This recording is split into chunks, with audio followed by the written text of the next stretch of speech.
Hi, thanks for joining me today. I wanted to rush right over. I don't care really. I hope I look good on camera, but I want to talk about Passover, or in Hebrew, Pesach. I want to make this a really good treat, as much of a treat as it was Monday evening when I went to the Seder with people from the temple I grew up in. I still go there for high holy days and a lot of times for Torah study. Although unfortunately they're moving. They sold the building. It's been officially closed, so they're now moving out, and they're going to spend a few months moving out. It seems like years. Anyway, I want to go back to Passover, and I don't care. I think I'm. It's exciting me enough to tell you. Okay, so I want to talk about the biblical origin of it, and then I want to talk about what the Seder festival encompasses, and then I want to talk about my own, if I can get to it. I want to talk about my own memories of celebrating Passover. All right, so the easy stuff, I guess, to start off with, the Passover. It's on, I forget, because the Hebrew calendar follows the Babylonian calendar, it remains consistent. Actually, I think it remains more steady than the Christian calendar that the secular world follows, and that's why sometimes the timing is off in terms of synchronization with the secular calendar. So that's why Jewish holidays seem to float. It's not, they're steady, but the calendar here is moving a little. Anyway, so it's typically in mid to late April, something like that. It celebrates the escape of the Israelites out of Egypt. And so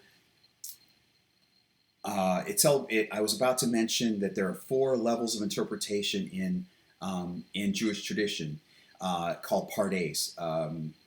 These are it's an acronym. These are the English equivalents of the Hebrew letters I'll use. It's basically PRDS. Peshat means, refers to the mouth. Pe means mouth, and Peshat refers to the literal interpretation, literally what it says. And then Remez, as I understand it, translates as hint, and I'm not really sure what that means. I'm foggy on that. Darash, the D or Dalet letter, is short for Darash, and it refers to allegory. In other words, if you read a certain bit of text here, and you can find a similarity or correspondence thematically or in terms of similar activity in another area, presumably there's some equivalence, and you can draw allegory. You can point to allegory between the two. Like one is, they're allegories for each other, and then beneath that is S or sod, and that's as I understand it, I think it means secret or seed. And it's the underlying meaning of it all, the real, true, deep meaning of it all. And that's what when I study Torah, that's what I'm really seeking. And you find a lot of connection with with Kabbalah, with Kabbalistic interpretation from that. And that's what I want to mention here, some of the Kabbalistic interpretation of Passover as well. Yes, the actual Kabbalah, not the trendy Hollywood stuff, but actual Kabbalah. So in the Bible, in the Torah, the explanation is that the Israelites, let me go back. Abraham has a son, Isaac, and then Isaac has a son, Jacob, and Joseph is one of the 12 sons of Jacob, and Jacob's alternate name is Israel. And so you have Israel having 12 sons and a daughter. the son, some sons collude to basically get Joseph kicked out and like sold to some Midianite. I think it changes depending on, in the Torah there are two different groups that Joseph is sold to, but one of them is the Midianites. Um, at some point, they take him to Egypt. He becomes a servant in a somewhat wealthy household, and the wife puts her moves on him, and he refuses. He says, you know, essentially, in so many words, um, I'm a good person. You're a married woman. I'm not going to do this. And she gets pissed off, and she says, well, all right, he tried to have his way with me. He tried to have his way with me. So then Joseph is jailed, and then meanwhile the Pharaoh is having dreams, having a recurring dream, and nobody can truly interpret the dream. And one of them, I think the guard, I think it's the guard, or Pharaoh's, so one of Pharaoh's assistants, knows about Joseph being able to interpret his dream. So he suggests, hey, there's this guy in jail, in prison. Why not him take a shot? Why don't he take a shot at interpreting the dream? So Joseph interprets the dream and says there's going to be 7 years of plenty for Egypt, followed by 7 years of lean, because I think it was something like the fat cows will be devoured. The dream of the Pharaoh was that there were 7 fat cows being swallowed by 7 lean cows, which was interpreted by Joseph to mean that there would be 7 fat years followed by 7 lean years. So the Pharaoh is thrilled and takes him out of prison, gives him a name meaning revealer of, I think it's revealer of secrets, or revealer of things kept hidden, and says, now people call Joseph a viceroy, or an assistant pharaoh or governor or whatever. That's not actually mentioned in the Torah. What actually happens is that Pharaoh says, there won't be any decision made without your say so. So it's a true rags to riches story. So he goes from prison, being freed, to becoming the most listened to, most respected, admired, and important position, crucial position in Egypt. And so there's this whole story with his brothers come, and then he spins it around and he reveals finally, no, I'm the brother that you gave up, you kicked out, and so forth. So there's a heartwarming reconciliation there. All right, so then this is where the Exodus kicks in. So that Pharaoh dies, and then a new Pharaoh comes in, and they're so concerned that these I forgot one thing. So Joseph, because of Joseph, the Pharaoh has let his brethren, including his father Jacob, also known as Israel, into Goshen, which is the most plentiful, lush, wonderful area of Egypt. It's well, I don't need to make any allegory to the United States or whatever. It's like, imagine the most lush, green, wonderful, fertile area of Egypt. So they go in, they start multiplying like crazy, and then at that point, well, at some point, the Pharaoh dies. There's a new Pharaoh that comes in, and there are advisors that are warning the Pharaoh, hey, these people are multiplying like crazy. And I think there may even be a literal, as in the text, there's a literal allusion or allegory to them, multiplying like flies. They're going to swarm. What if they ally with our enemies to attack us. So they're put into servitude. This is another important point. Is leading to the Exodus. They're put into hard bondage and servitude, and to distract them and to keep them occupied so that they don't unite and go against the Pharaoh and the house of the Pharaoh.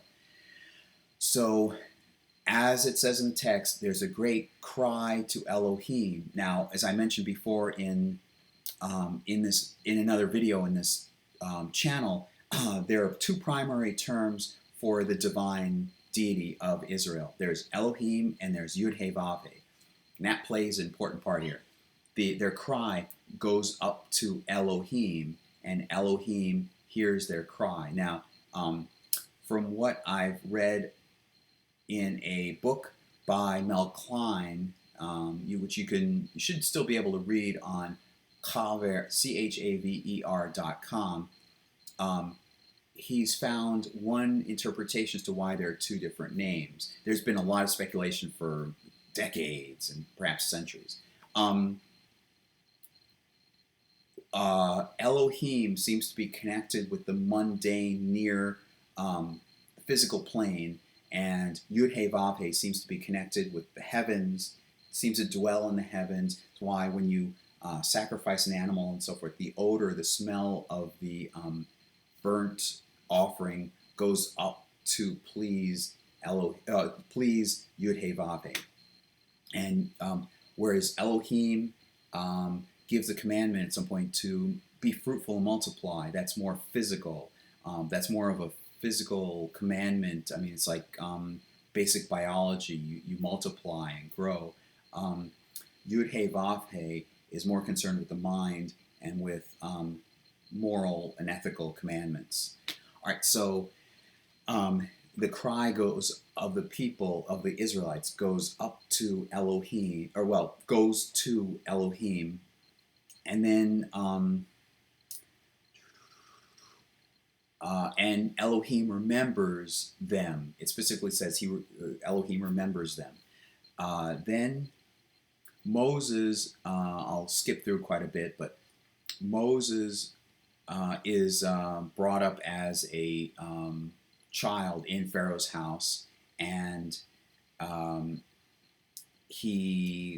jumping far ahead, he comes back from having escaped. He took his anger out on somebody who was injuring a fellow Israelite. By that point, I guess he found out that he was an Israelite. But he escapes. He lives out there for 40 years. At the age of 40, this is interesting. You see 40. You see a number of symbolic numbers. At the age of 40, he does this. He escapes and he lives out somewhere and develops himself, and then comes back after 40 years. Now he's age 80. So it's like Act 1, Act 2, Act 3 as I see it. It's like age 40, he leaves. Age 80, he comes back. And then for the next 40 years until he dies at age 120, he leads the Israelites out toward the Promised Land. So it's like 40 years, and then 40 years, and then 40 years. Like Act 1, 2, and 3. All right, so he goes out and sees a burning bush that remains burning and does not consume itself, and there's a voice, and that says specifically, tell the you are to go. Effectively, I will help you, enable you to lead the Israelites out of Egypt. And he says, well, who should I say sent me? When they ask me, they're surely going to ask me, who shall I say sent them? I mean, what am I phrasing? They shall surely ask me, well, who is this deity that you were talking with? What name should I give? And here's a play on words. It's missed in the translation. It's tell them, the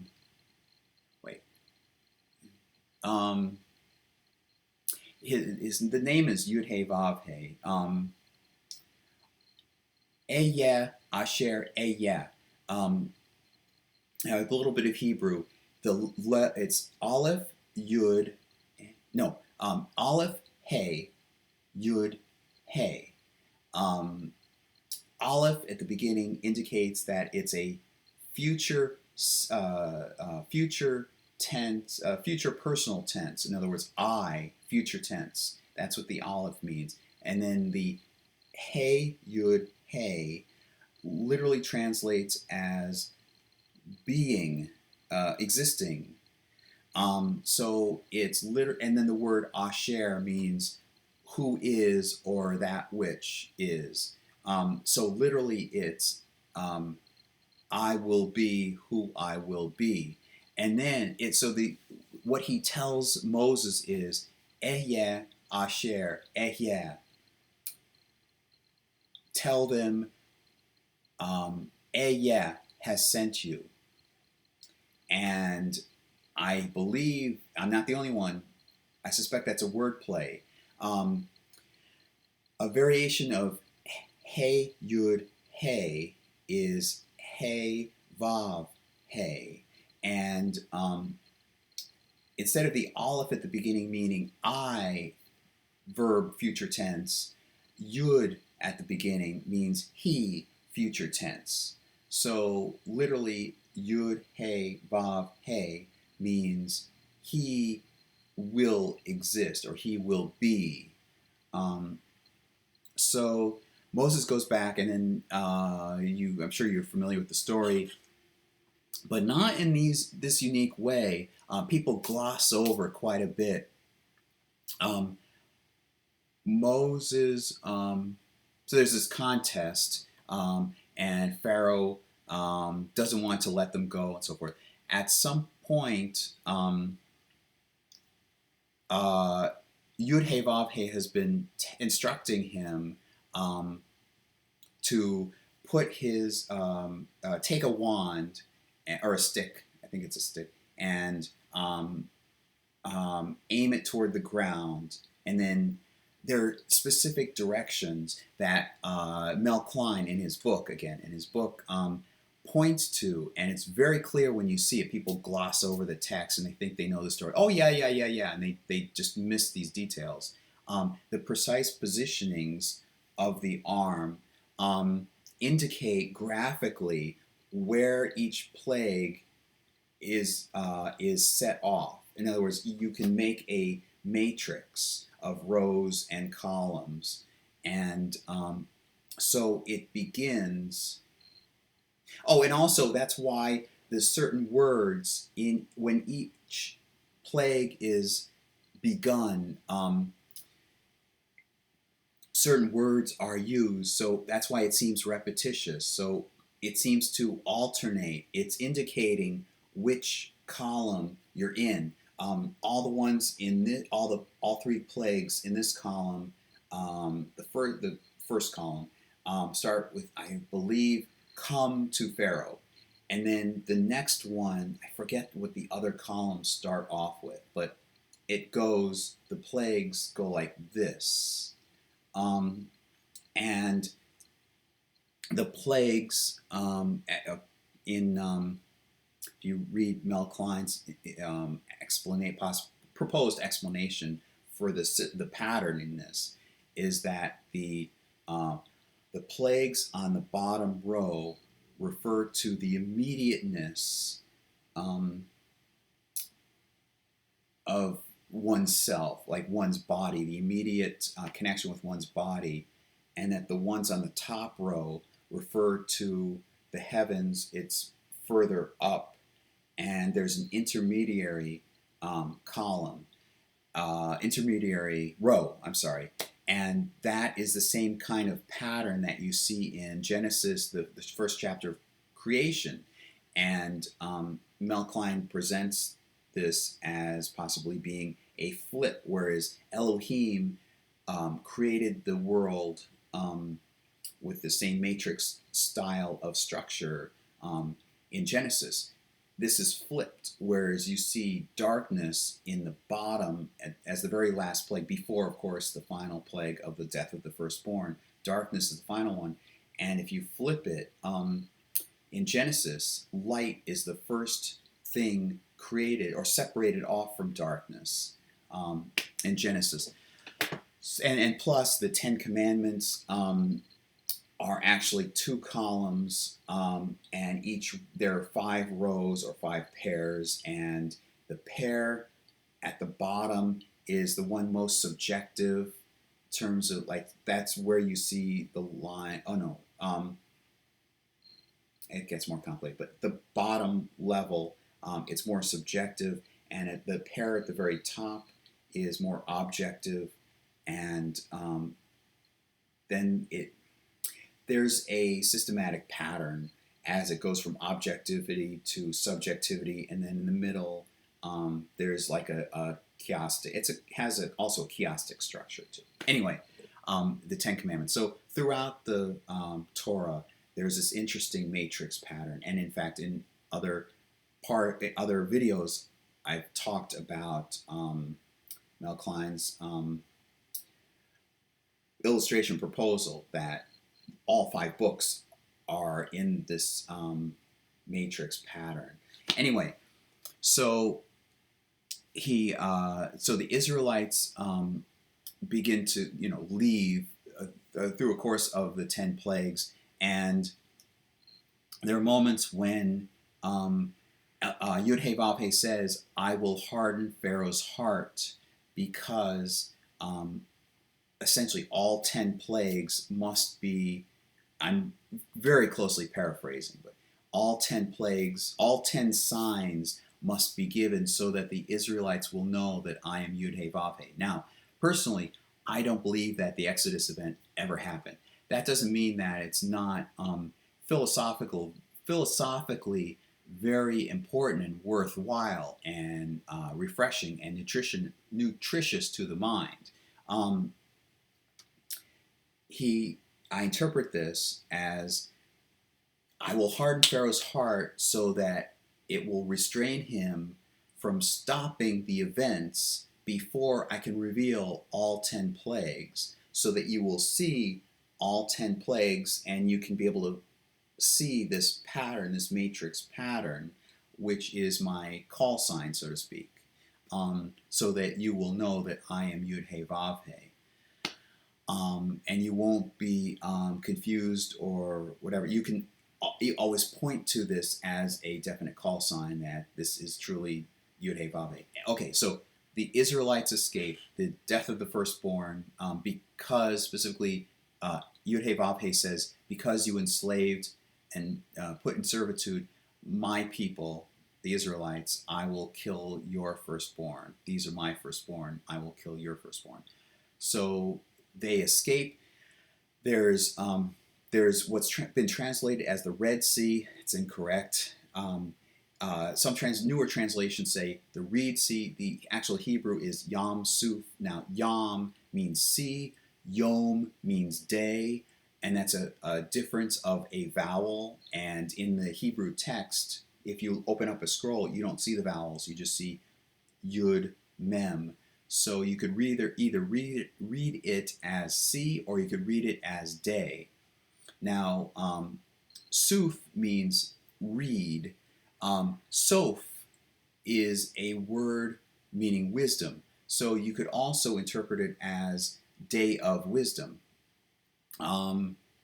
Soph also mean, as in the term Ein Sof, the Kabbalistic term for the creator. Ein Sof meaning there is no boundary. Sof you could also read as boundary. So you could also read it as sea of boundary or day of boundary. Mitzrayim, I'm trying to remember exactly how it is. I think it's the word Mitzrayim means restriction. So with that connotation of or that other meaning to the word restriction and day of boundary or sea of boundary, you can see the Israelites escaping. It philosophically, it could mean that you must leave this area, this land, or this experience of restriction and venture to a new land. So this delves into my personal philosophical take on the holiday and why it's so important and so forth, and why I don't have to believe in the literal. I don't even have to believe, and Jews don't even have to believe that it literally happened. We take the philosophical message of it. So, in essence, it's reminding us of the experience of leaving an experience or a time, or an area of restriction or narrow mind. It's not restriction. I think it means narrow-mindedness, narrowness. I think it's narrowness. Now that I recall, must leave a period of like narrowness or narrow-mindedness in order to go into a new world or new adventure, a new way of thinking. So there's this philosophical bent as Jews discuss the Exodus, that when they left, they have to undergo. I think it's even 10. There are 10 times that they, as it's described in the text, 10 times in which they tested God or tested Yud He Vav He. It's a growth period. They have to shed this slave mindset or servitude mindset, and they must strengthen and develop their sense of independence and think of themselves as a people, as a nation. So you're moving from a group of people indentured to an existence as a free people or free person. So they're going towards the promised land. Now, Kabbalistically, there's the tree of life. You can look up tree of life. You will see there are several basically circles in the illustration, but these are called sephirot. They're translated as container. The idea is that they contain light, and they're lines drawn like as a network connecting these 10. 10. I paused to say 11. There's an 11th one, but they're really 10. It depends. The 11th one is a matter more of perspective on how, whether you're looking up from below, up at the tree of life diagram, or whether you're looking down. There are 10 sephirot. And so there are the top 3 that relate to the mind. If you draw over this diagram a human body, and this is just common in Kabbalah, you can look at it as a tree. You can look at it as a human figure. The head, at the very top, is the crown. That's Keter, and then you see 2 on either side. One is intuition, and that's characterized as a male Sephirah, and then you see understanding, and that's its counterpart on the other end. That's a female Sephirah, and the idea is that intuition must inseminate within understanding, and understanding puts form and structure to it, to then go down to develop the Sephirah. Below in the middle, there are 3 columns of these. Keter in the middle. I don't want to make it more complicated, but they go on either side. They point downward toward a Sephirah in the center, which is knowledge, da'at, and that's represented. That's represented as a child that's been developed from intuition and understanding. So beneath that, that's at the abyss level, and then beneath that you have 7 sephirot.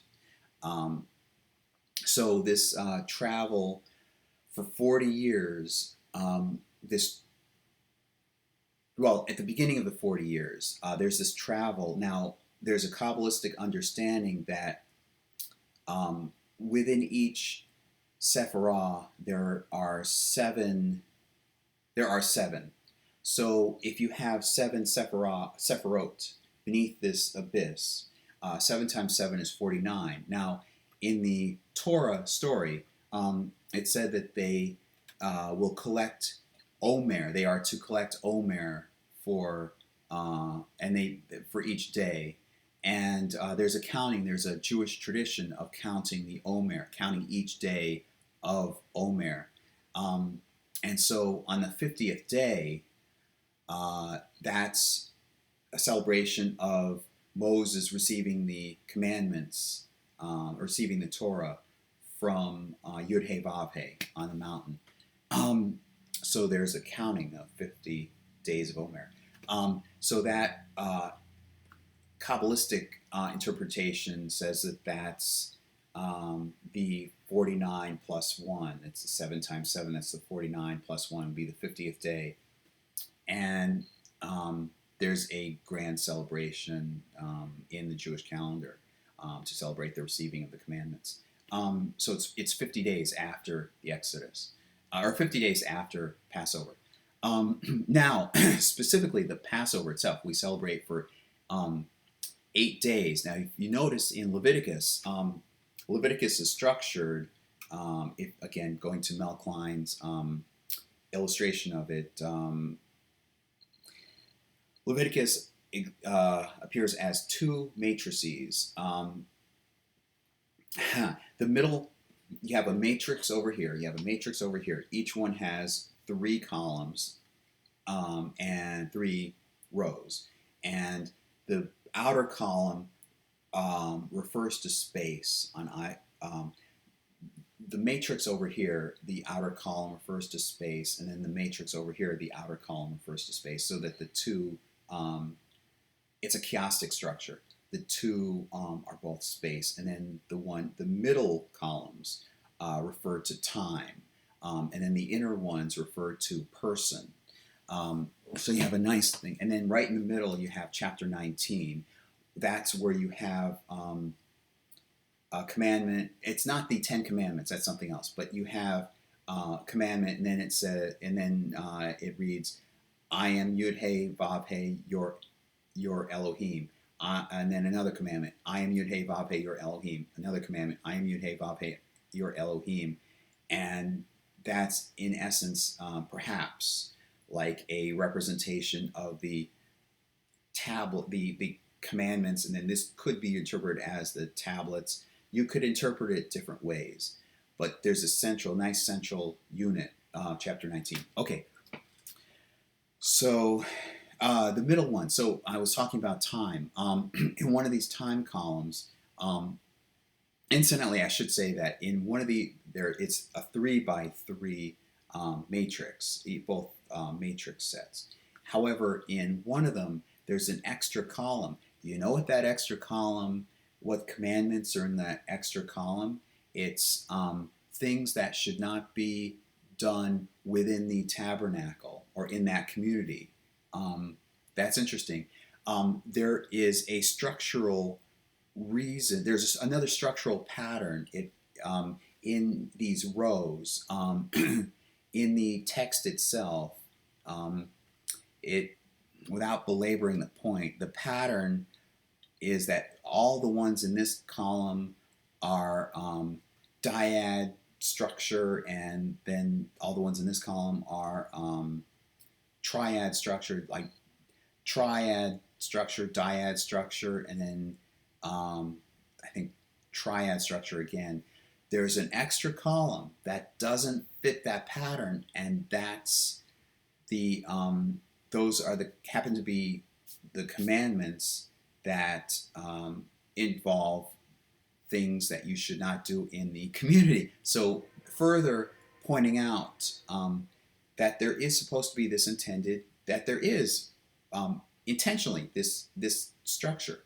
All right, so going back to the idea of time in the calendar, there's a set of commandments within one of those time columns. I'm sorry about the train. That refer to 8, 7, and 8. That, like for example, the bris and other things that you will do such and such for 7 days, and then on the eighth day, that's a pattern in this bit of text, and then on the eighth day. So the fact that the Passover celebration must occur for 8 days fits this. 7 days seems to indicate a natural cycle, and then an eighth day or an eight added on would indicate something supernatural. So celebrating Passover for 8 days would be reflection of this supernatural aspect, whereas we have a 7-day week and a 7-year cycle, like Jubilee cycle and so forth. We're celebrating Passover for 8 days would mean this supernatural aspect. And the same way, the bris is on the 8th day of a child's life, representing this supernatural aspect, or transformative aspect, however you interpret it. All right, so so they get to the promised land later on, but I've explained that.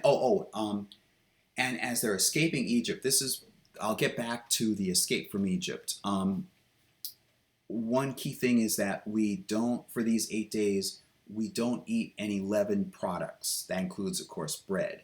No cereal, nothing with yeast, nothing that would require leavening.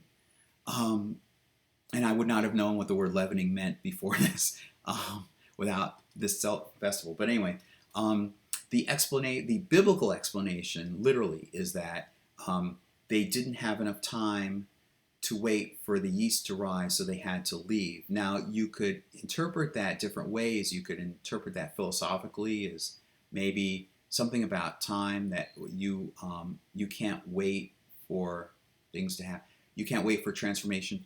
You could interpret that different ways symbolically, but literally in the text it says they had to leave before the the dough had enough time to rise.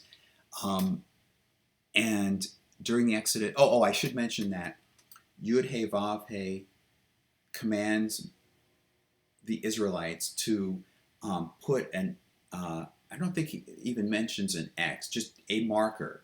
I think takes blood and puts it on the doorpost. Is it the doorpost? On the door. Puts it on their home. Each Israelite's home, so that when Yud-Heh-Vav-Heh passes through, he will and brings about the plagues. Or strike the death of the firstborn. Right. He will spare the houses of those with blood. I want to say on the door, but I'll just be careful because it's been a while since I've actually read the text. Just pass over the house of an Israelite. So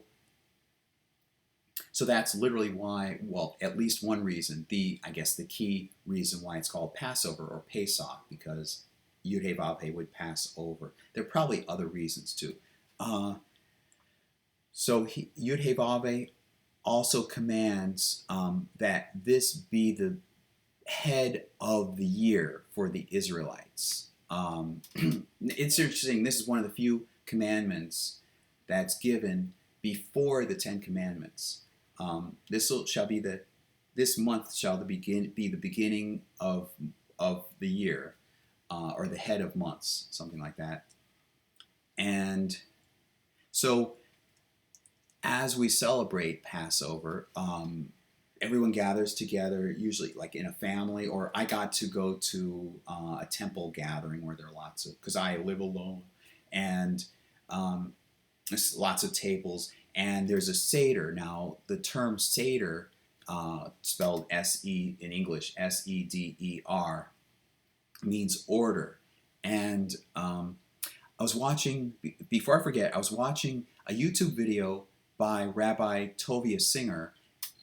He gave something interesting. He said it's interesting how many times 4 comes up in this Seder, and he gave an explanation as to why, which I forget right now. I'm not sure I see what he's saying, but I'm not entirely sure I believe that that's the only reason for 4 coming up. Anyway, as with a lot of Jewish talk, there are a lot of different interpretations given and so forth, and it's your own enjoyment to piece together what you believe is the best interpretation, or you can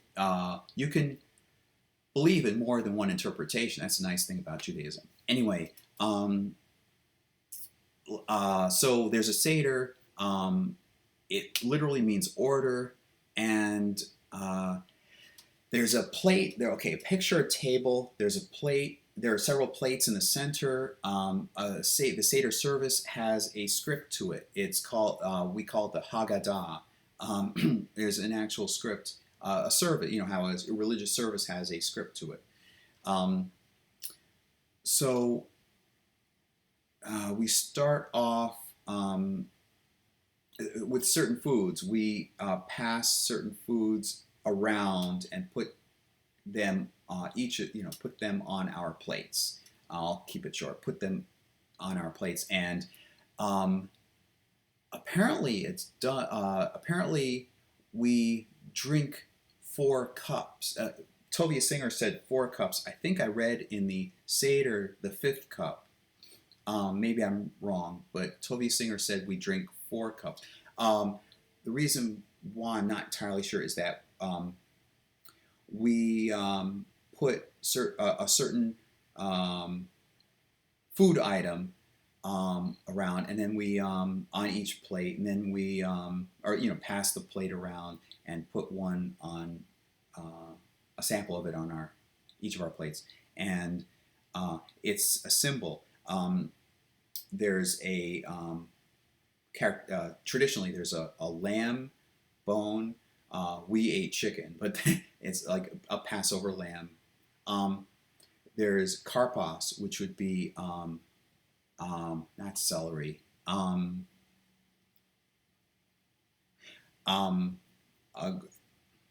like to say celery because I can't remember exactly. Karpas is the Hebrew term, and there's actually we had at that one we had a long stick. We had several long sticks of onion, which is interesting difference. I guess it's kind of a leafy green, maybe a leafy green vegetable, and it represents the whipping of the Israelites. The whip used to whip the Israelites. There's kind of there's a sweet. Can't remember exactly what the food is. It's maror in Hebrew.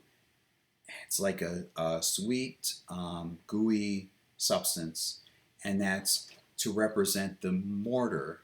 It's to represent both the sweetness. It represents sweetness and the mortar that the Israelites in servitude had to use to make the bricks. They didn't build the pyramids, despite what idiots think. I mean, uninformed people think. No. In the biblical story, it says that they were put into servitude to build the 2 cities, Pitom and Ramses. There's the mortar, and there's the whipping, the long vegetable, and then bitter herb. There's the egg. I can't remember exactly what the egg represents. And there's the salt water. We dip the, if I remember right, dip the karpas in the salt water. The salt water representing bitter tears. And of course, there's the matzot, which would be, it looks like crackers. And you probably already know what matzah is. It's unleavened bread. And it's broken. It's also known as afikomen, which is I think it actually translates as dessert. And so there's a script. At the beginning of the script, near the beginning of the script, it's interesting. It's mentioned the 4 questions from the 4. Well, all right. So let me rephrase that. There are 4 children. And there's a wise child, there's a simple child, there's a wicked child, and there's a child who can't ask any questions. And so we read what the question is of the wise child, and the question of the simple child, the question of the wicked child, and the question of the child who can't pose a question. And it's philosophically, it's interesting what the questions are. I remember the wicked child's if I remember correctly, the wicked child's question is, why do they such and such? Referring to they, not we. I don't remember offhand why he's called wicked, the wicked child. It's nothing evil, it's nothing perverse. It's just the translation is wicked, is literally is wicked. So the questions are posed, and then we read the question, then we read the answer to the question, and then there is a period where there are periodically through the service we pour some more wine into our glasses, and then we take a drink. There's a point where we read off the names of the plagues. We take our pinky, actually. I typically do this, but we take our pinky and we dip it into the glass, take a drop of wine, or some people use grape juice, take our pinky, and as we say the word for the plague, we go like that and let it drop onto our plate. And so usually whenever we're doing that, I'm thinking of this matrix pattern, and I'm thinking through each plague and where it fits and the arrangement and everything. So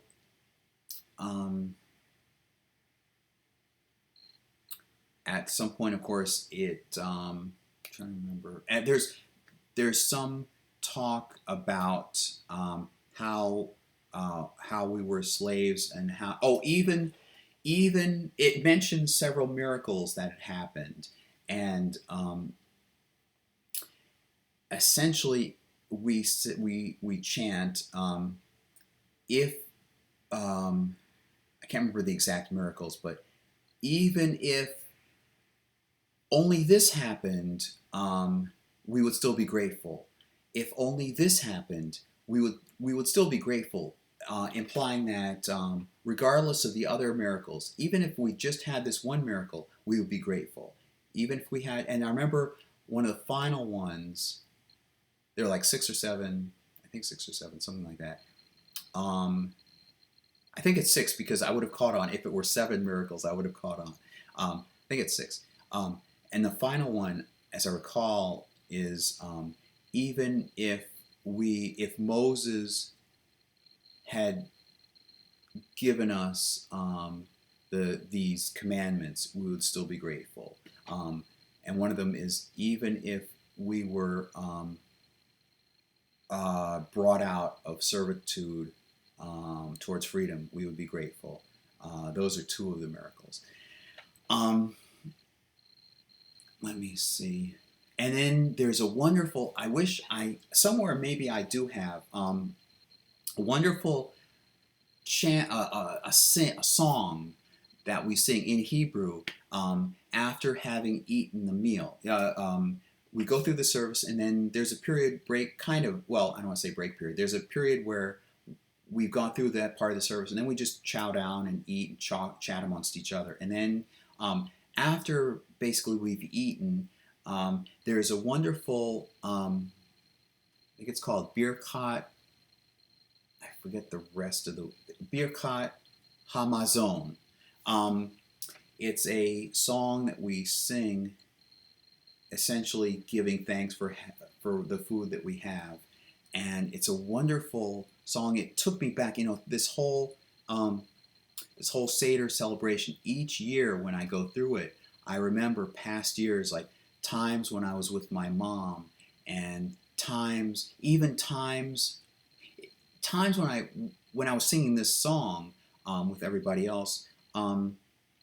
When I was in Israel in vacation during my teen years, I was reminded even of that, and so many memories tied in with this that when I sing it, it sounds familiar. So the disc is almost full. I'm going to end it here.